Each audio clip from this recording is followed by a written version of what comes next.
तुम पहले ही बिक चुके हो, बस तुम्हें याद नहीं। ये शब्द जैसे ही मेरे कानों में पड़े, मेरे हाथ से वो कागज फिसलकर नीचे गिर गया और दिल इतनी तेजी से धड़कने लगा जैसे अभी सीने से बाहर निकल आएगा, क्योंकि उस कागज पर साफ साफ मेरे ही साइन थे।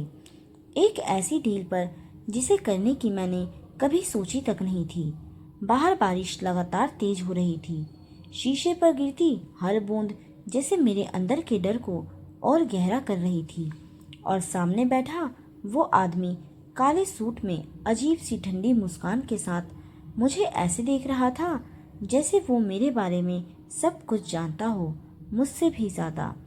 मैंने खुद को संभालने की कोशिश की और धीमी लेकिन कांपती आवाज में पूछा, ये सब क्या है और आप कौन हैं?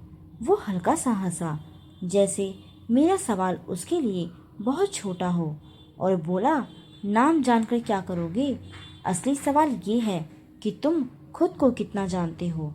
उसकी ये बात सुनकर मेरे अंदर एक अजीब सी बेचैनी फैल गई, क्योंकि कहीं ना कहीं मुझे लग रहा था कि वो जो कह रहा है उसमें कुछ सच जरूर है। उसने मेरे सामने एक मोटी फाइल सरका दी और कहा, खोलो इसे, धीरे धीरे सब समझ आ जाएगा। मेरे हाथ कांप रहे थे जब मैंने फाइल खोली, और जैसे ही पहला पेज पलटा मेरी सांस अटक गई। वो मेरी ही फोटो थी, लेकिन ऐसी जगह की जहां मैं कभी गया ही नहीं था, और उसके नीचे तारीख और टाइम लिखा था, बिल्कुल सटीक। मैंने जल्दी जल्दी पेज पलटने शुरू किए और हर पेज के साथ मेरी हालत और ख़राब होती गई।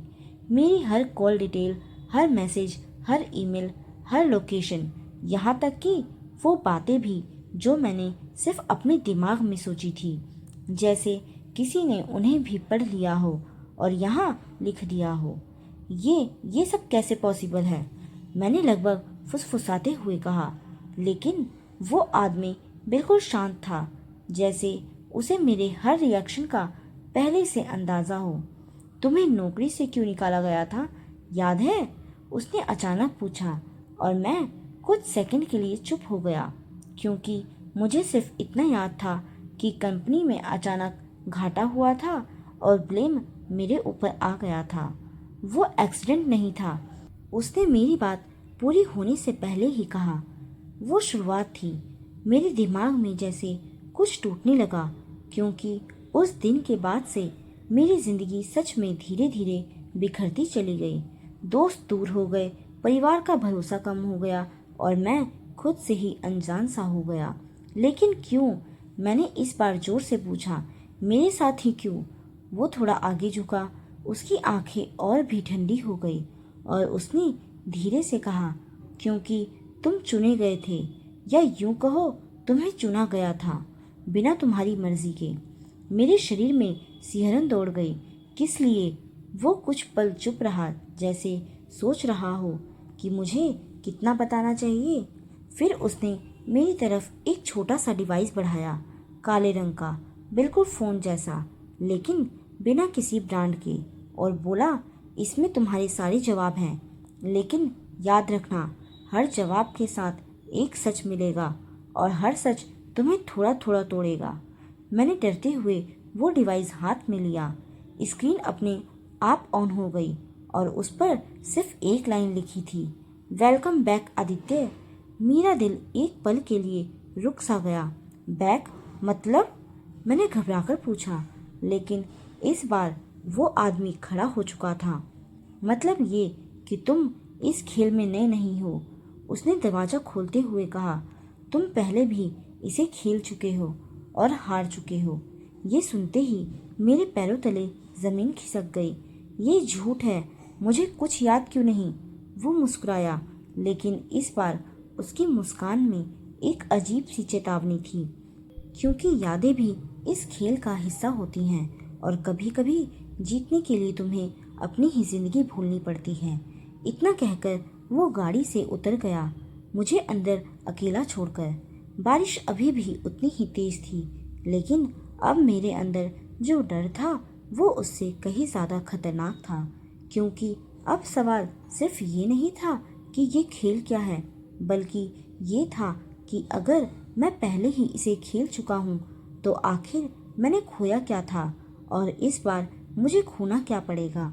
मैं कुछ देर तक उसी गाड़ी में जड़ होकर बैठा रहा, हाथ में वो अजीब सा डिवाइस और दिमाग में हजार सवाल घूम रहे थे, लेकिन जवाब एक भी नहीं था। बाहर बारिश अब भी जारी थी, मगर मुझे ऐसा लग रहा था जैसे दुनिया अचानक बहुत शांत हो गई हो, डरावनी तरह से शांत। आखिर हिम्मत करके मैंने उस डिवाइस की स्क्रीन को छुआ और जैसे ही मेरी उंगली उस पर पड़ी, स्क्रीन बदल गई और एक वीडियो अपने आप चलने लगा। वीडियो में जो दिख रहा था उसे देखकर मेरी सांसें जैसे रुक गई। वो मैं था, बिल्कुल मेरी तरह दिखने वाला, मेरी ही आवाज़, मेरा ही अंदाज, लेकिन वो मैं नहीं था। वो एक कमरे में बैठा था, बिल्कुल अकेला, और कैमरे की तरफ देखकर कुछ बोल रहा था। अगर तुम ये देख रहे हो तो इसका मतलब ये है कि सब कुछ फिर से शुरू हो चुका है और इस बार शायद हमारे पास ज़्यादा वक्त नहीं है।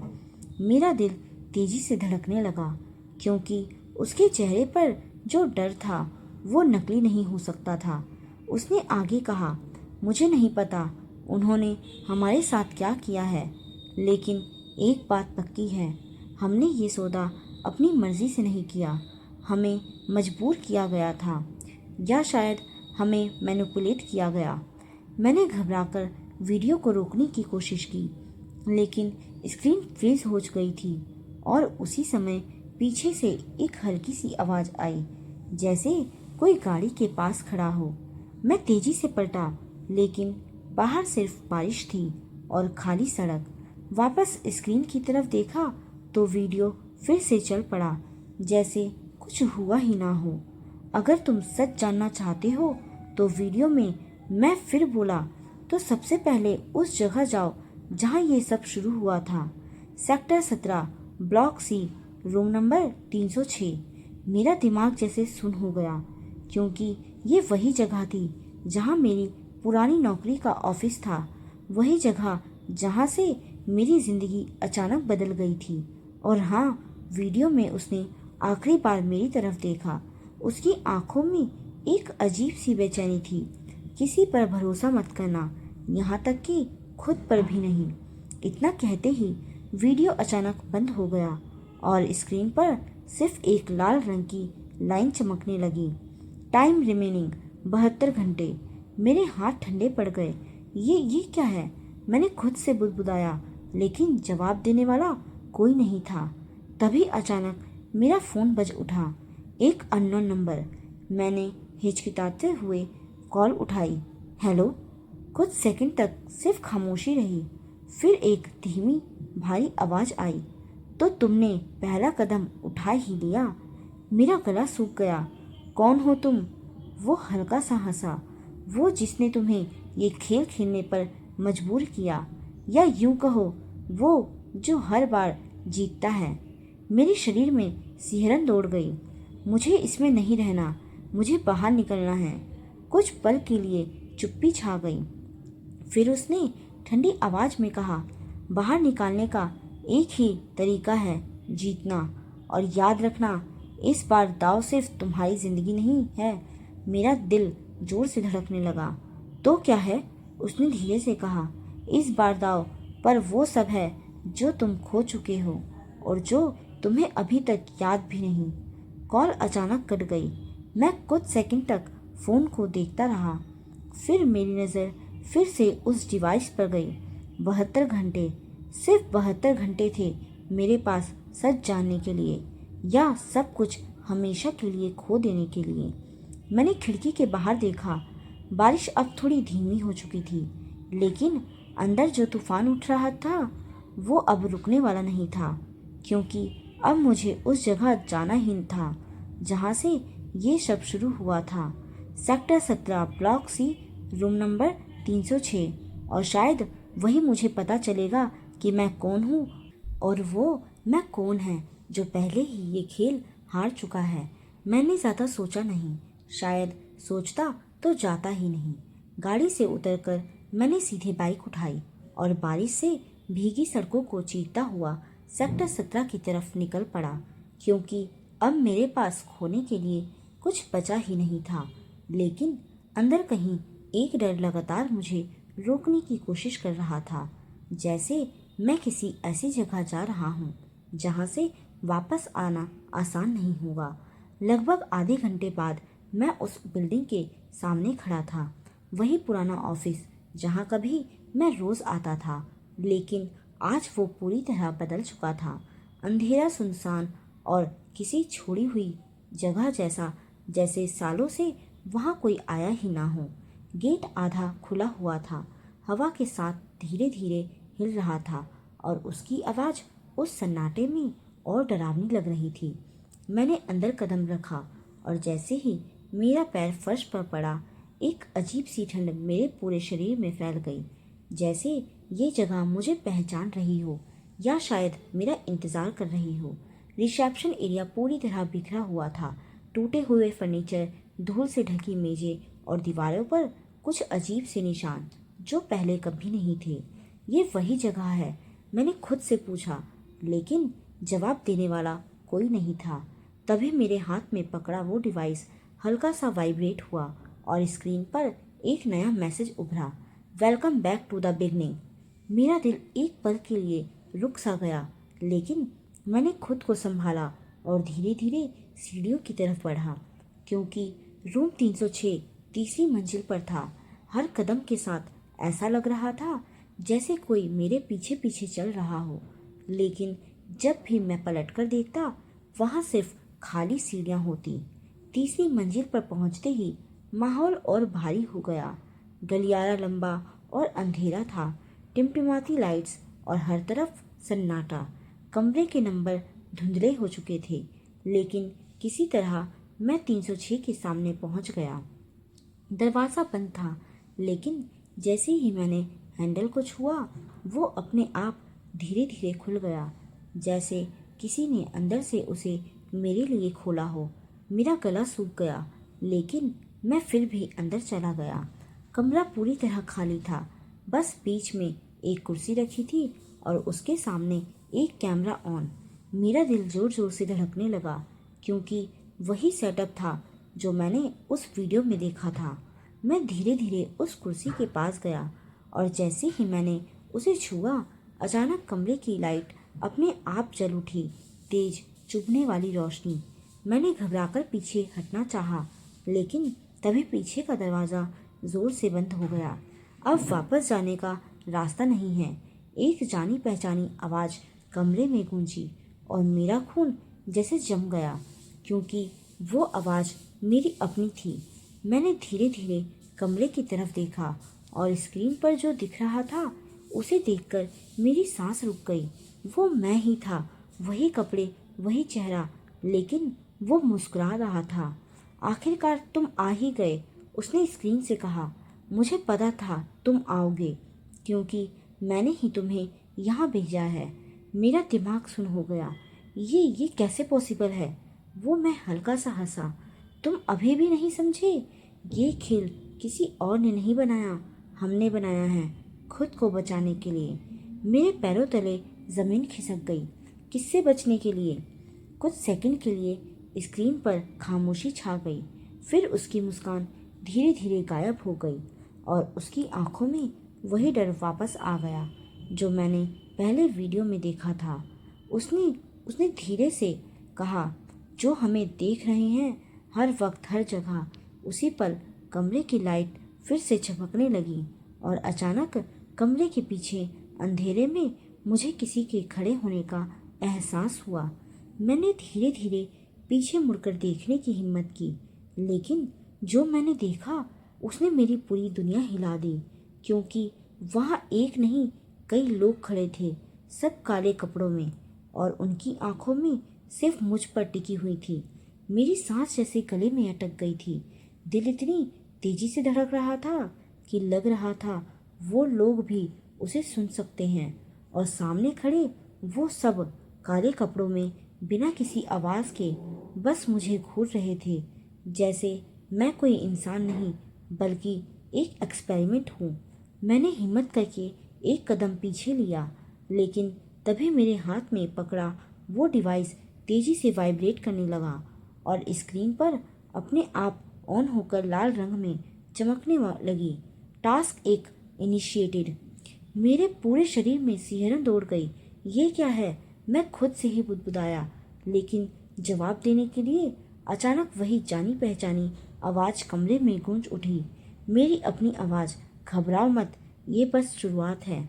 मैंने तुरंत स्क्रीन की तरफ देखा, जहां फिर से वो मैं दिखाई दे रहा था, लेकिन इस बार उसके चेहरे पर डर नहीं, एक अजीब सी मजबूरी थी, जैसे वो कुछ कहना चाहता हो लेकिन कह नहीं पा रहा हो।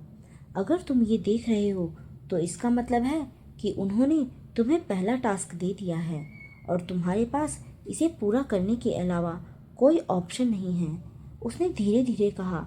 और मेरी नज़र तुरंत स्क्रीन के नीचे गई जगह जहां एक नया मैसेज उभरा, कंप्लीट द टास्क और लॉस योर सेल्फ। मेरे हाथ ठंडे पड़ गए। मुझे क्या करना है? मैंने लगभग चिल्लाते हुए पूछा। और उसी पल कमरे की दीवार पर लगे एक पुरानी स्क्रीन पर कुछ फ्लिकर हुआ। फिर धीरे धीरे एक तस्वीर साफ हुई और उसे देखते ही मेरे पैरों तले जमीन खिसक गई।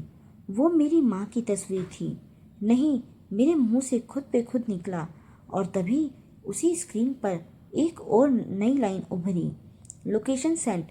मेरा फ़ोन अचानक वाइब्रेट हुआ और उस पर एक लाइव लोकेशन आ गई, मेरे घर की। मेरा दिमाग सुन हो गया। ये लोग, ये मेरे घर तक पहुंच चुके हैं। मैंने घबराकर उन काले कपड़े वाले लोगों की तरफ देखा, लेकिन वो अब भी बिल्कुल शांत खड़े थे, जैसे ये सब उनके लिए रोज़ की बात हो।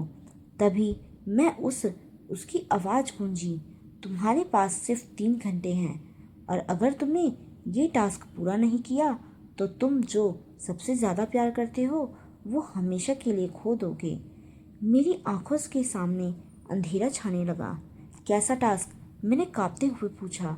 और इस बार स्क्रीन पर जो दिखा उसने मेरे अंदर सब तोड़ तोड़ दिया। एक नाम, राहुल शर्मा, मेरा सबसे अच्छा दोस्त, वो इंसान जो हर मुश्किल में मेरे साथ खड़ा रहा था। नीचे लिखा था, find him before we do. मेरे हाथ से फ़ोन लगभग गिर गया। नहीं, ये मैं नहीं कर सकता।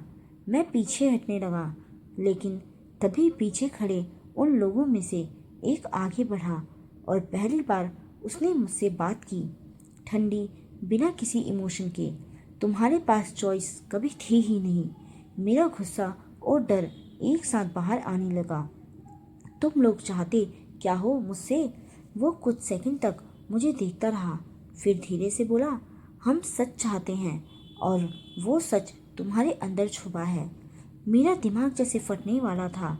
मुझे कुछ याद नहीं, मैंने जोर से कहा, लेकिन तभी अचानक मेरे सिर में तेज दर्द उठा, इतना तेज कि मैं घुटनों के बल गिर गया।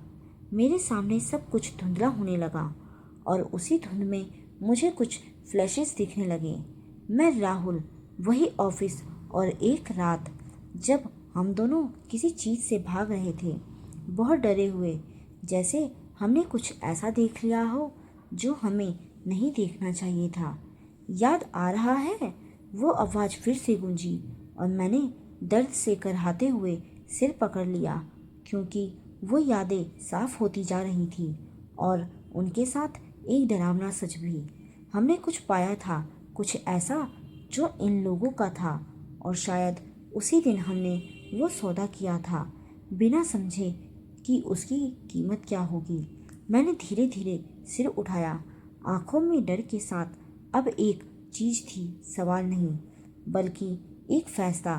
अगर मुझे सच जानना है, अगर मुझे अपनी माँ को बचाना है, तो मुझे ये खेल खेलना ही होगा। मैंने कांपते हुए फ़ोन उठाया, उस लोकेशन को फिर से देखा और बिना कुछ कहे दरवाजे की तरफ बढ़ गया।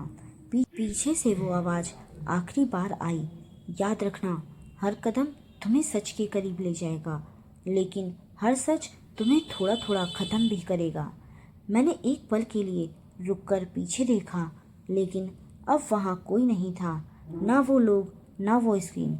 कमरा फिर से खाली था, जैसे कुछ हुआ ही ना हो।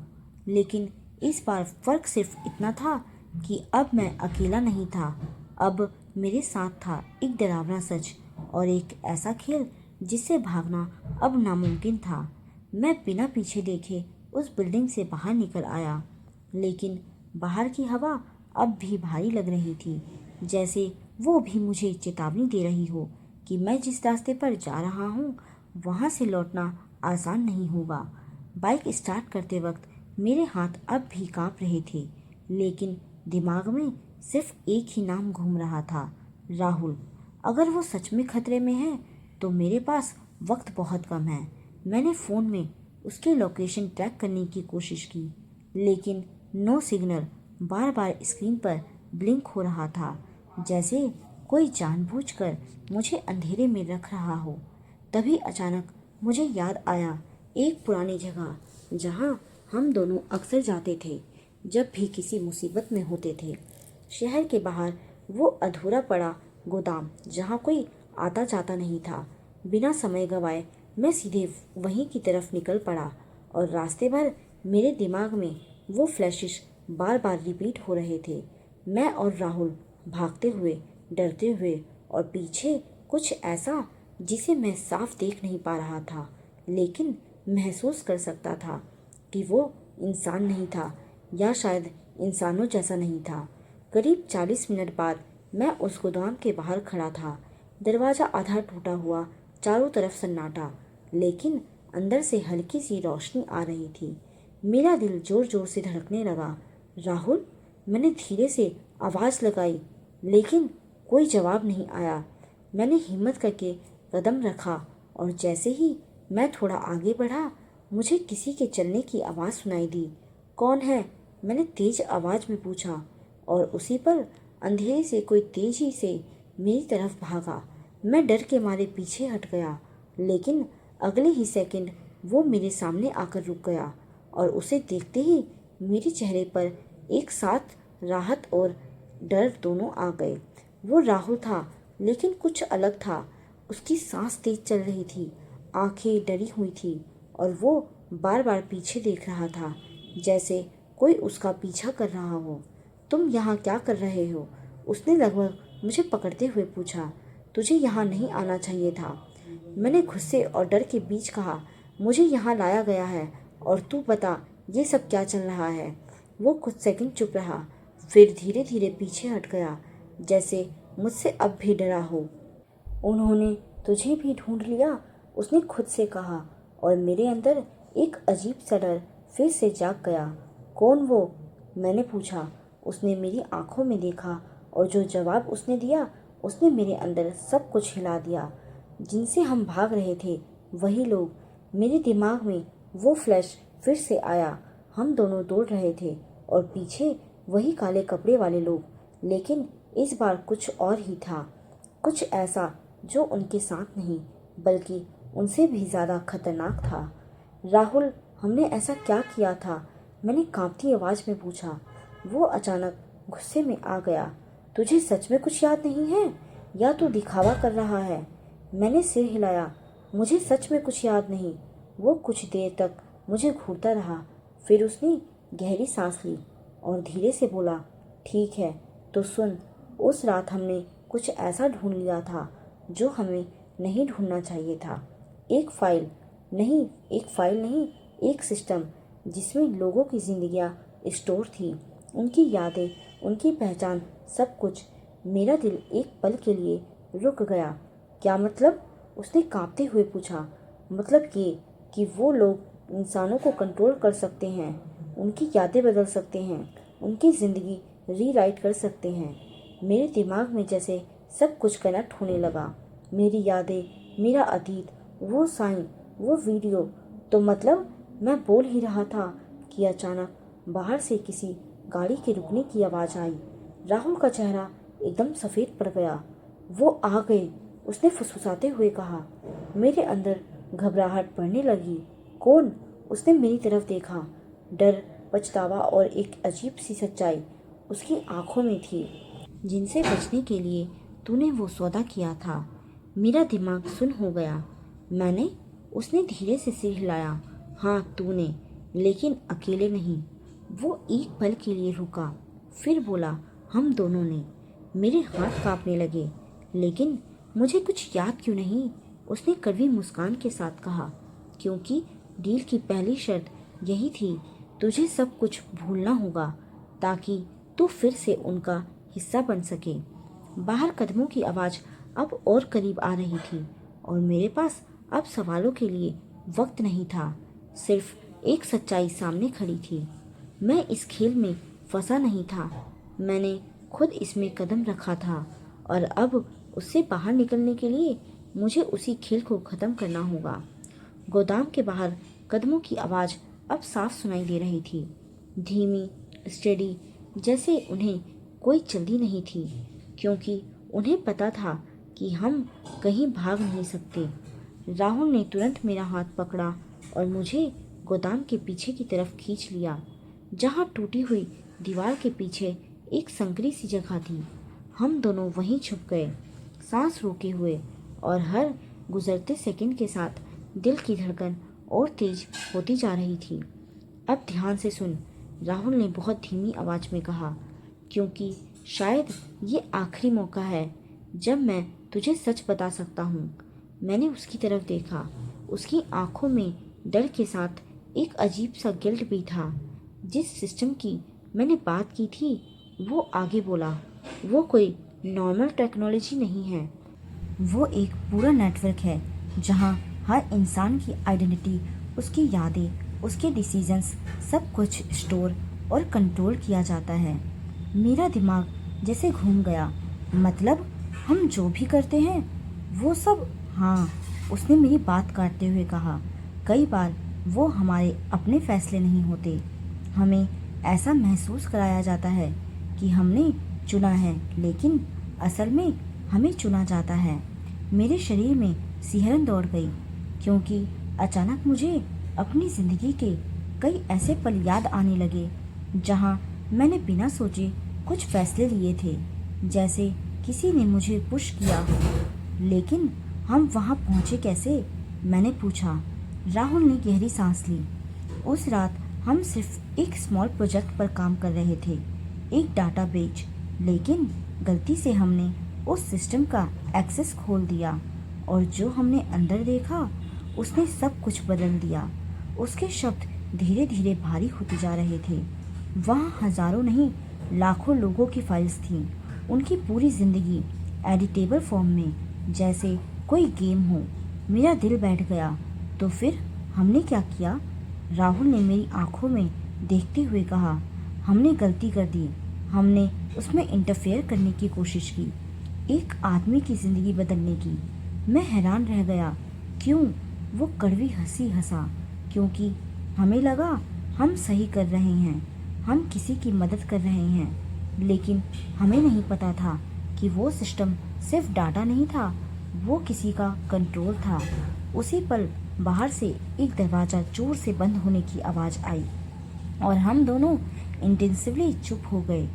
कुछ सेकंड बाद राहुल फिर से धीरे से बोला, जब उन्होंने पकड़ लिया कि कोई उनके सिस्टम में घुसा है, उन्होंने हमें ढूंढना शुरू कर दिया और तब तूने वो फैसला लिया। मेरा गला सूख गया। कौन सा फैसला? उसने मेरी तरफ झुककर कहा, तूने उनसे डील की कि अगर वो हमें छोड़ दें तो तू उनके लिए काम करेगा। मेरे कानों में जैसे शोर गूंजने लगा। मैं उनके लिए? हाँ, उसने कहा, लेकिन वो इतनी आसान डील नहीं थी। उन्होंने तुझसे कहा कि तू अपने ही माइंड को रीसेट करेगा, अपनी सारी यादें मिटा देगा, ताकि तू उनके लिए एक परफेक्ट टूल बन सके, बिना किसी सवाल के। मेरा पूरा शरीर सुन पड़ गया, क्योंकि अब सब कुछ धीरे धीरे कनेक्ट हो रहा था। मेरी खोई हुई यादें, वो साइन, वो वीडियो, और तू? मैंने मुश्किल से पूछा। राहुल कुछ पल चुप रहा, फिर बोला, मैं भाग गया। मैंने डील एक्सेप्ट नहीं की, लेकिन वो रुक गया। लेकिन क्या? मैंने जोर देकर पूछा। उसने मेरी आंखों में देखा और उसकी आवाज़ और धीमी हो गई। लेकिन तूने सिर्फ अपने लिए डील नहीं की थी। मेरा दिल एक पल के लिए थम गया। मतलब? उसने कहा, तूने मेरी जिंदगी भी उस सिस्टम में डाल दी ताकि मैं फ्री रह सकूं। लेकिन उस प्रोसेस में कुछ गड़बड़ हो गई। मेरे अंदर जैसे सब कुछ टूट गया। किस तरह की गड़बड़? राहुल ने कांपते हुए कहा। मेरी आइडेंटिटी पूरी तरह स्टेबल नहीं रही। मैं कभी कभी खुद को कंट्रोल नहीं कर पाता, जैसे कोई और मेरे अंदर आ जाता है। उसी पल उसकी आवाज़ अचानक बदल गई, गहरी, ठंडी, और वो कोई अभी जाग चुका है। मेरा दिल जोर से धड़कने लगा क्योंकि राहुल का चेहरा धीरे धीरे बदल रहा था। उसकी आंखों में वो डर नहीं था, बल्कि वही ठंडी नज़र जो मैंने उन काले कपड़ों वालों में देखी थी।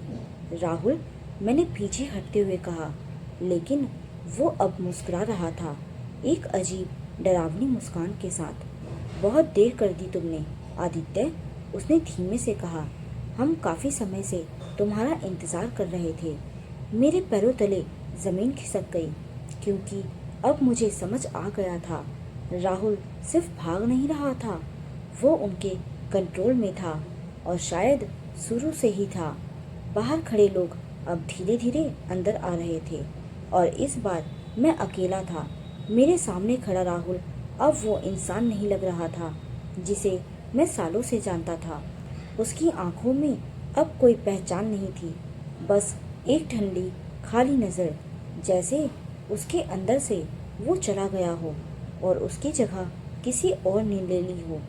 और मेरे पीछे गोदाम का अंधेरा अब धीरे धीरे उन काले कपड़े वालों लोगों से भरता जा रहा था जो बिना किसी आवाज़ के अंदर आ रहे थे, जैसे ये सब पहले से तय हो चुका हो और मैं बस आखिरी मोहरा हूँ जिसे अपनी जगह पर खड़ा होना है। तो आखिरकार तुम समझ ही गए, राहुल या जो भी अब उसके अंदर था धीरे से बोला। उसकी आवाज़ में एक अजीब सा इको था, जैसे एक नहीं कई आवाज़ें एक साथ बोल रही हो। मैंने पीछे हटते हुए कहा, तू राहुल नहीं। वो मुस्कुराया। राहुल अब भी है, बस कंट्रोल में नहीं है। मेरे अंदर गुस्सा और डर एक साथ उभर आया। तुम लोग चाहते क्या हो? तभी उन काले कपड़ों वालों में से एक आगे बढ़ा और पहली बार उसकी हुड के अंदर से चेहरा थोड़ा साफ दिखा, लेकिन वो चेहरा इंसान जैसा होते हुए भी अजीब था, बिल्कुल एक्सप्रेशनलेस, जैसे उसमें कोई इमोशंस ही नहीं हूँ। हम चाहते हैं संतुलन, उसने शांत आवाज़ में कहा, और तुमने उसे तोड़ा है। मेरा दिमाग घूम गया। मैंने क्या किया? उसने सीधा जवाब दिया, तुमने इस सिस्टम को बदलने की कोशिश की, और जब कोई सिस्टम को बदलता है तो सिस्टम उसे अपने अंदर शामिल कर लेता है। मेरे अंदर एक झटका सा लगा। मतलब? उसने मेरी आंखों में देखते हुए कहा, मतलब ये कि तुम अब इस खेल का हिस्सा नहीं बल्कि इसका एक ज़रूरी हिस्सा हो।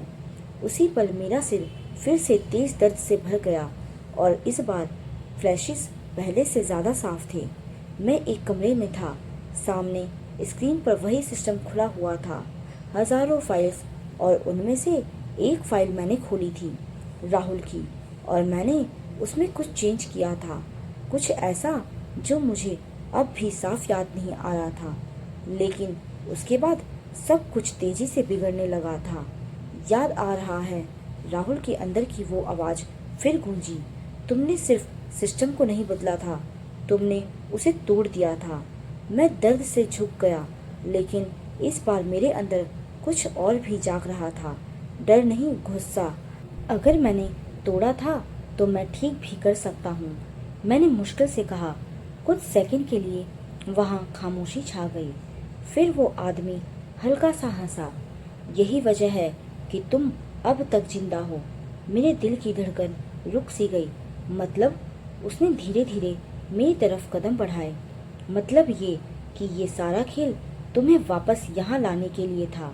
मेरे चारों तरफ खड़े लोग अब और करीब आ गए थे और राहुल, या वो जो उसके अंदर था, मेरे ठीक सामने खड़ा था।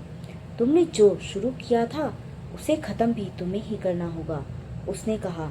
और तभी मेरे हाथ पे पकड़ा डिवाइस अचानक तेजी से चमकने लगा। स्क्रीन पर एक नया मैसेज उभरा, फाइनल एक्सेस ग्रांटेड। मेरा दिल जोर से धड़कने लगा क्योंकि उसी पर मेरे दिमाग में एक और फ्लैश आया। मैं उसी सिस्टम के सामने खड़ा था और इस बार मैं उसे बंद कर रहा था, पूरी तरह इरेज कर रहा था। नहीं, मैंने सिर पकड़ लिया। अगर मैंने इसे बंद किया तो वो आदमी मेरी बात पूरी होने से पहले ही बोला तो लाखों जिंदगियां रीसेट हो जाएंगी, उनकी पहचान खत्म हो जाएगी और सब कुछ फिर से शुरू होगा। मेरी सांस रुक गई और अगर नहीं किया, कुछ सेकंड की चुप्पी के बाद उसने जवाब दिया, तो ये सिस्टम और मजबूत होगा और हर इंसान पूरी तरह हमारे कंट्रोल में आ जाएगा। मेरे सामने दो रास्ते थे, दोनों गलत, दोनों खतरनाक। और राहुल? मैंने कांपते हुए पूछा। राहुल की आंखें एक पल के लिए बदली, जैसे वो अंदर से लड़ रहा हो, और उसी पल उसकी असली आवाज एक सेकंड के लिए बाहर आई, खत्म कर दे, सब खत्म कर दे।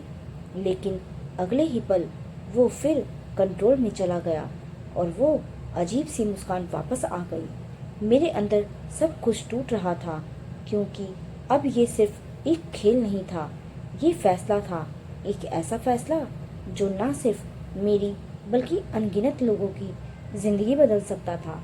मैंने धीरे धीरे डिवाइस को देखा, फिर उन सब की तरफ और आखिर में राहुल की आंखों में, और उसी पल मुझे समझ आ गया, मैं इस खेल में फंसा नहीं था, मैं ही इसका क्रिएटर था और अब मुझे ही इसे खत्म करना होगा, चाहे इसकी कीमत कुछ भी क्यों ना हो। मेरे हाथ में पकड़ा वो डिवाइस अब सिर्फ एक मशीन नहीं लग रहा था, जैसे वो मेरे फैसले का वजन महसूस कर रहा हो। उसकी स्क्रीन पर चमकती फाइनल एक्सेस की लाइन हर सेकंड मुझे याद दिला रही थी कि अब पीछे मुड़ने का कोई रास्ता नहीं बचा है। और मेरे सामने खड़े वो लोग, वो सिस्टम के रक्षक, बिल्कुल शांत थे, जैसे उन्हें पूरा यकीन हो कि मैं वही करूँगा जो उन्हें चाहिए, क्योंकि शायद उन्होंने पहले भी मुझे ऐसा करते देखा था। लेकिन इस बार कुछ अलग था।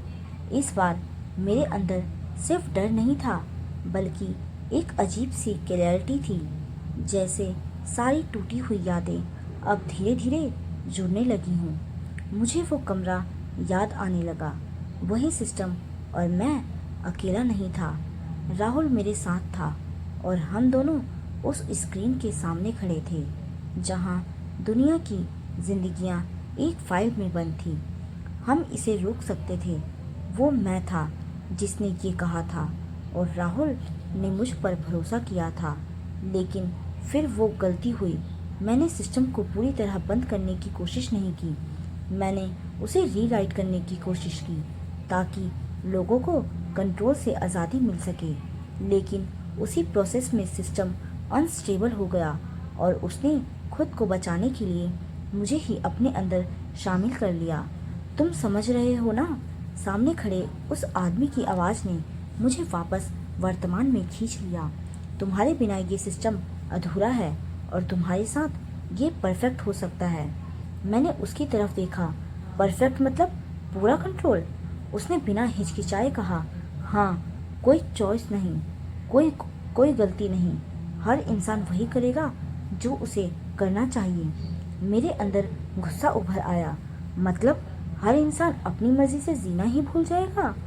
वो कुछ सेकंड चुप रहा, फिर बोला, मर्जी एक इल्यूजन है जिसे तुम जैसे लोग ही तोड़ देते हैं। मेरे हाथ और कस गए उस डिवाइस पर, क्योंकि अब बात साफ थी।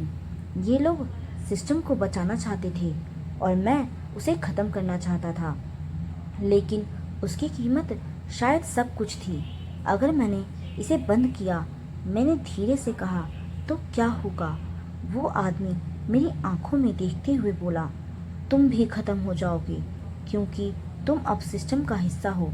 तुम्हारी आइडेंटिटी, तुम्हारी यादें सब उसी से जुड़ी हैं। मेरे अंदर एक अजीब सी शांति आ गई, क्योंकि अब मुझे समझ आ गया था मैं क्यों बार बार ये खेल खेल रहा था, क्यों हर बार हार रहा था, क्योंकि हर बार मैं खुद को बचाने की कोशिश करता था। मैंने धीरे से राहुल की तरफ देखा। उसकी आंखों में अब भी कहीं ना कहीं वो असली राहुल छुपा हुआ था, जो मुझसे मदद मांग रहा था। और अगर मैंने इसे पूरा कंट्रोल दे दिया? मैंने आखिरी बार पूछा। इस बार वो आदमी हल्का सा मुस्कुराया।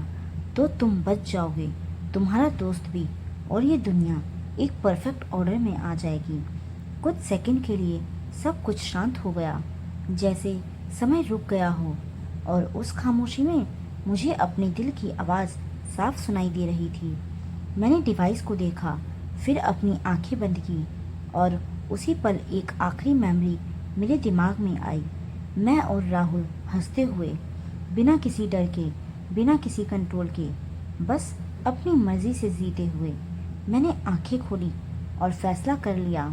परफेक्ट दुनिया, मैंने धीरे से कहा, वो नहीं होती जहाँ सब कुछ कंट्रोल में हो। वो होती है जहाँ गलती करने की आज़ादी हो। इतना कहकर मैंने डिवाइस को कसकर पकड़ा और स्क्रीन पर उभरे उस आखिरी ऑप्शन को दबा दिया, सिस्टम टर्मिनेशन। अगले ही पल पूरा गोदाम तेज रोशनी से भर गया। वो लोग अचानक बेचैन हो गए और राहुल जमीन पर गिर पड़ा, जैसे उसके अंदर कुछ टूट गया हो। तुमने क्या किया? उस आदमी की आवाज़ पहली बार बदली। उसमें डर था, लेकिन अब बहुत देर हो चुकी थी, क्योंकि मैंने वो कर दिया था जो शायद मुझे पहले ही कर देना चाहिए था। मैंने इस खेल को ख़त्म करने का फैसला कर लिया था, चाहे इसके बाद मेरा अस्तित्व बचे या नहीं। जैसे ही मैंने सिस्टम टर्मिनेशन दबाया, पूरा गोदाम तेज सफ़ेद रोशनी से भर गया, इतनी तेज कि कुछ सेकंड के लिए मेरी आंखें पूरी तरह बंद हो गईं। और उस रोशनी के बीच मुझे ऐसा महसूस हो रहा था जैसे मैं धीरे धीरे खुद से अलग हो रहा हूँ, जैसे मेरी यादें, मेरी पहचान, मेरा हर एहसास एक एक करके मुझसे दूर जा रहा हो। चारों तरफ खड़े वो लोग अचानक बेचैन हो गए थे। उनकी परफेक्टली कंट्रोल चाल अब टूट चुकी थी, और पहली बार उनके चेहरों पर डर साफ दिखाई दे रहा था, जैसे कोई ऐसा सिस्टम जिस पर उन्हें भरोसा था अब उनके हाथों से निकल रहा हो। तुमने सब कुछ खत्म कर दिया, वही आदमी चिल्लाया, लेकिन उसकी आवाज़ अब कमज़ोर लग रही थी, जैसे उसका कंट्रोल भी उसी सिस्टम के साथ टूट रहा हो। मेरे सामने राहुल ज़मीन पर पड़ा था। उसका शरीर कांप रहा था और उसकी आंखें बार बार खुल बंद हो रही थी, जैसे वो किसी अंदरूनी लड़ाई से गुजर रहा हो। मैंने पूरी ताकत जुटाकर उसकी तरफ रेंगने की कोशिश की, लेकिन मेरा शरीर अब मेरा साथ नहीं दे रहा था। हर सेकंड के साथ मैं और हल्का महसूस कर रहा था, जैसे मैं इस दुनिया से मिटता जा रहा हूँ। आदित्य, राहुल की टूटी हुई आवाज़ मेरे कानों तक पहुँची, और मैंने आखिरी बार उसकी तरफ देखा। उसकी आंखों में अब वो ठंडापन नहीं था, वो वापस आ चुका था। मेरे होठों पर हल्की सी मुस्कान आ गई, क्योंकि शायद वही वो एक चीज़ थी जो मैं सही कर पाया था। तभी अचानक वो रोशनी और तेज हो गई, और मेरे दिमाग में एक साथ हजारों यादें फ्लैश होने लगी। मेरी ज़िंदगी के हर पल, बचपन से लेकर अब तक, और फिर धीरे धीरे सब कुछ फेड होने लगा। आखिरी चीज़ जो मुझे याद है वो राहुल की आवाज़ थी, तू वापस आ जाएगा ना? लेकिन इस बार मेरे पास कोई जवाब नहीं था। जब मैंने आंखें खोली तो चारों तरफ शांति थी, अजीब सी लेकिन सुकून देने वाली। ना वो गोदाम था, ना वो लोग, और ना वो डर। मैं एक सड़क के किनारे खड़ा था, जैसे कुछ हुआ ही ना हो। मेरा दिमाग हल्का था, बहुत हल्का, जैसे कोई बोझ हटा दिया गया हो। मैंने इधर उधर देखा। लोग अपनी अपनी ज़िंदगी में व्यस्त थे। कोई भाग रहा था, कोई हंस रहा था, कोई फ़ोन पर बात कर रहा था। सब कुछ नॉर्मल था। शायद सब खत्म हो गया, मैंने धीरे से खुद से कहा। तभी कंधे पर किसी ने हाथ रखा। मैंने पलटकर देखा और मेरा दिल एक पल के लिए रुक गया। वो राहुल था, बिल्कुल नॉर्मल, जैसे कुछ हुआ ही ना हो। भाई, तू यहाँ क्या कर रहा है? उसने हंसते हुए पूछा। चल, देर हो रही है ऑफिस के लिए। मैंने उसे कुछ सेकंड तक देखा, जैसे मैं उसे पहचानने की कोशिश कर रहा हूँ। और अजीब बात ये थी कि मुझे वो पहचान में तो आ रहा था, लेकिन उसके साथ जुड़ी कोई भी याद साफ नहीं थी। क्या हुआ? ऐसे क्या देख रहा है? उसने फिर पूछा। मैंने सिर हिलाया। कुछ नहीं, बस मैं रुक गया क्योंकि मेरे पास शब्द नहीं थे। हम दोनों साथ चलने लगे और हर कदम के साथ मुझे ये एहसास हो रहा था कि कुछ बहुत बड़ा हुआ है, लेकिन क्या, ये मुझे याद नहीं था। तभी मेरी नज़र सामने एक बड़े डिजिटल स्क्रीन पर पड़ी। उस पर एक लाइन फ्लैश हो रही थी, system error, memory data lost. मेरा दिल हल्का सा धड़क उठा, जैसे उस लाइन का मुझसे कोई कनेक्शन हो। लेकिन फिर वो स्क्रीन ब्लिंक हुई और सब कुछ नॉर्मल हो गया। राहुल कुछ बोल रहा था, लेकिन मैं आधा सुन रहा था क्योंकि मेरे दिमाग में सिर्फ एक अजीब सा खालीपन था और उस खालीपन में एक अजीब सी आवाज़ गूंज रही थी, बहुत दूर से, बहुत धीमी। तुमने इस बार सही चुना। मैंने एक पल के लिए रुककर पीछे मुड़कर देखा, लेकिन वहाँ कोई नहीं था। शायद वो सिर्फ मेरा वहम था, या शायद कुछ ऐसा जो अब भी पूरी तरह ख़त्म नहीं हुआ था। कहानी यहाँ ख़त्म होती है, या शायद यहीं से फिर से शुरू होती है, क्योंकि कुछ खेल ऐसे होते हैं जो ख़त्म होकर भी पूरी तरह ख़त्म नहीं होते।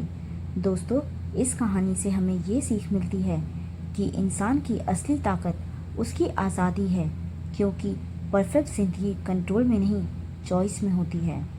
दोस्तों, उम्मीद करती हूँ कि आपको ये कहानी पसंद आई होगी, और अगर आपको ये कहानी पसंद आई हो तो प्लीज़ इस वीडियो को लाइक करें, और अगर आप इस चैनल पर नए हो तो सब्सक्राइब करके जाएं।